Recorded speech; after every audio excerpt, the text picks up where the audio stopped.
Bonjour, chers MyMapper présents ou futurs, débutants ou avancés. Je suis Denis Levasseur, fondateur de MyMapping Décision. J'ai le plaisir de vous présenter aujourd'hui cette série Focus MyMapping pour des usages particuliers. Aujourd'hui, on s'intéresse aux activités des coachs, des accompagnateurs, des médiateurs, personnes qui prennent en charge des situations et des personnes dans le but de transformer cela, transformer les personnes, transformer les comportements et les situations. Je vais vous présenter 3 exemples pour ces activités. Ces exemples sont loin de représenter l'entièreté des activités menées par ces personnes.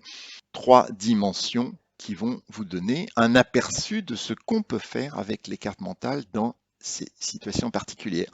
Suivez-moi, on commence tout de suite. Successivement, 3 dimensions. La première dimension, questionner avec un modèle que vous connaissez, un modèle familier, le QQ-QCCP, mais qu'on va revisiter avec le MyMapping et qui va ouvrir d'autres perspectives, plus de pouvoir s'associer au modèle suivant. Le modèle suivant, explicité avec la double carte à bulles, un modèle très puissant, vous allez le voir. Troisième exemple de carte, engager, faire le lien entre les intentions et l'action. On démarre tout de suite avec ce QQ-QCCP. Vous connaissez, il est classique, il est relativement universel, il a été reporté sur cette carte avec des sujets enfants qui reprennent exactement cette structure, simplement rehaussé avec un visuel. Particularité du modèle qui vous est présenté ici, c'est que chacune de ces grandes dimensions va être précisée dans des sous-dimensions.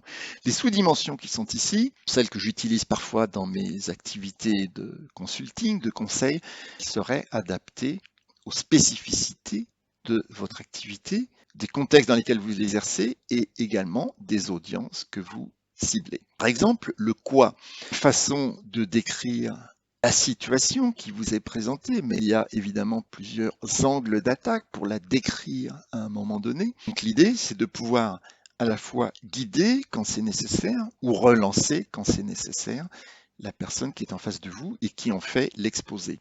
Par exemple, le degré de réalité de cette situation est-elle validée, est-elle véridique? Cette situation elle fait l'objet de représentation. Donc l'objectif, c'est d'aller encourager la narration de la personne.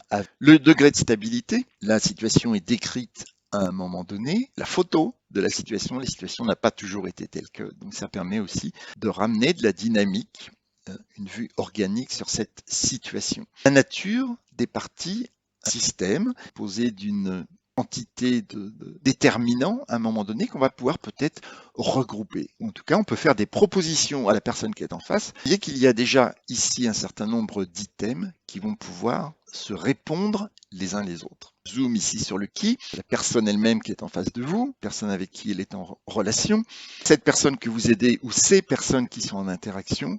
On ne peut pas les résumer, bien leur identité formelle, ils vont avoir un rôle dans l'action, on voit ici, mais un rôle plus large qui est le social au sein d'un groupe, d'une communauté, que l'on peut préciser là aussi en fonction de l'écoute active que vous avez de la personne qui est en face. La personne, elle peut avoir une certaine identité, un rôle particulier lié à une action, à un projet par exemple, elle peut avoir une identité différente, une autre facette d'elle-même dans un autre rôle. Et on va passer successivement, vous voyez ici par exemple, les aptitudes, les compétences, les savoir-faire différents vont être mises en action en fonction d'un rôle dans l'action, peut être lié à un rôle social et comportement, les motivations, etc. On va faire exactement la même chose pour tous les sujets. Vous voyez ici pour le quand, et on va parler d'enchaînement d'actions.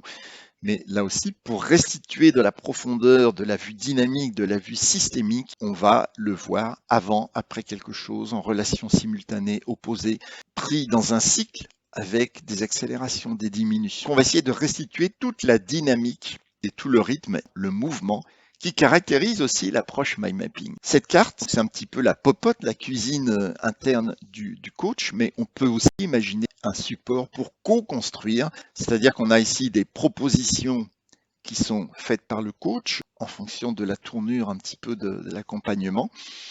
Et s'il y a des choses à préciser, ces choses vont pouvoir être raccrochées de façon manuelle, papier et crayon, derrière cette carte qui serait préimprimée. Voilà. On peut aussi imaginer des co-constructions complètes avec l'outil numérique. Pas sûr que ce soit toujours souhaitable, mais en tout cas, le code va pouvoir éventuellement compléter cette carte avec des prises de notes qui auront été réalisées sur le papier classique ou sur le papier version carte pré-imprimée. Et donc, réutiliser cette carte ainsi enrichie lors de la deuxième session. Autre dimension, double carte à bulles. Nous avons tous cette capacité, donc énorme capacité du cerveau à catégoriser, mais qui peut nous entraîner aussi sur des biais cognitifs.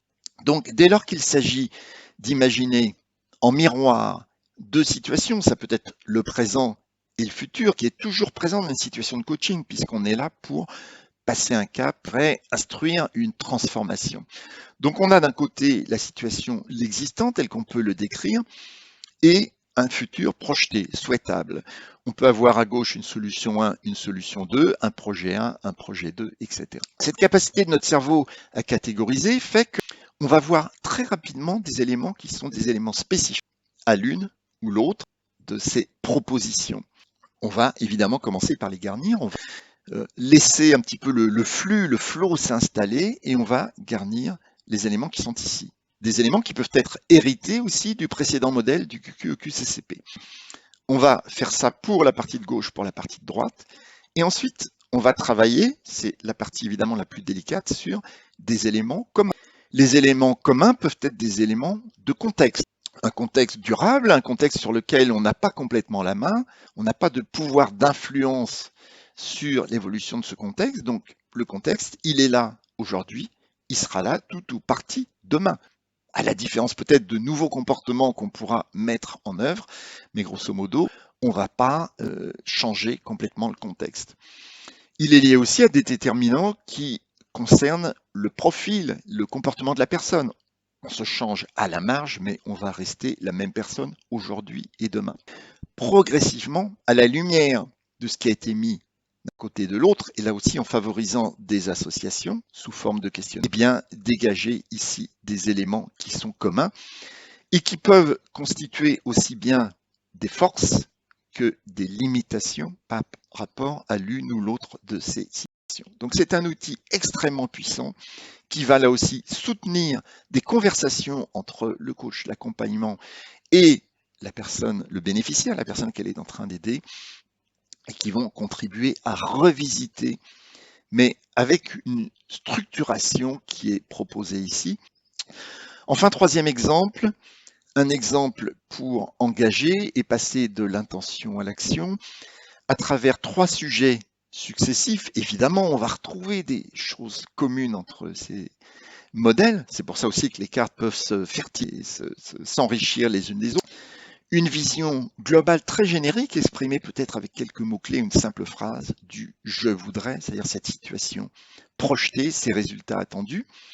Ce « je voudrais » générique, on va pouvoir le décomposer en résultats plus précis. Le coach, l'accompagnant, à travers des relances successives, va arriver sur le « parce que », c'est-à-dire quels sont ces éléments de motivation, nous donner les chances, nous aligner par rapport à ces résultats. Là aussi, à travers des relances successives, des freins, des limites qui ont fait peut-être que cette situation n'a pas pu encore se réaliser dans ces résultats. Une expression, là aussi, générique des limitations ressenties, et puis expression plus spécifique. Et là aussi, ce jeu des associations, c'est-à-dire dans quelle mesure un ou plusieurs résultats sont liés à une ou plusieurs motivations à mettre au regard de ces éléments en fonction de représentations qui sont exprimées, mais qui vont pouvoir évoluer, pouvant développer de nouveaux comportements. Là aussi, le même principe, ça peut s'utiliser en préparation de séances de coaching, d'accompagnement, d'animation. Ça peut s'utiliser en atelier et ça s'enrichit en général après ces sessions ou après ces ateliers. Voilà, ces trois exemples sont terminés. J'espère que ça vous aura apporté un éclairage particulier sur cette utilisation du mind mapping. Je pense que ça correspond à des choses que vous faites déjà, mais qui vont pouvoir finalement s'orchestrer un petit peu différemment avec cet intérêt du mind mapping d'offrir un continuum entre l'avant la préparation de ces sessions, ce qui se passe pendant et ce qui se passe après, c'est-à-dire une façon de capitaliser, d'enrichir sur tout ce processus. Voilà, c'est aussi l'intérêt du mind mapping, à la fois de dynamiser cette collecte, ce traitement, cet enrichissement d'informations. Merci de m'avoir écouté jusqu'au bout. Je reste à votre disposition si cette présentation, ces 3 exemples, eh bien, suscitent des questions, des remarques de votre part. Contactez-moi et d'ici là, je vous souhaite de belles maps. À bientôt. Au revoir.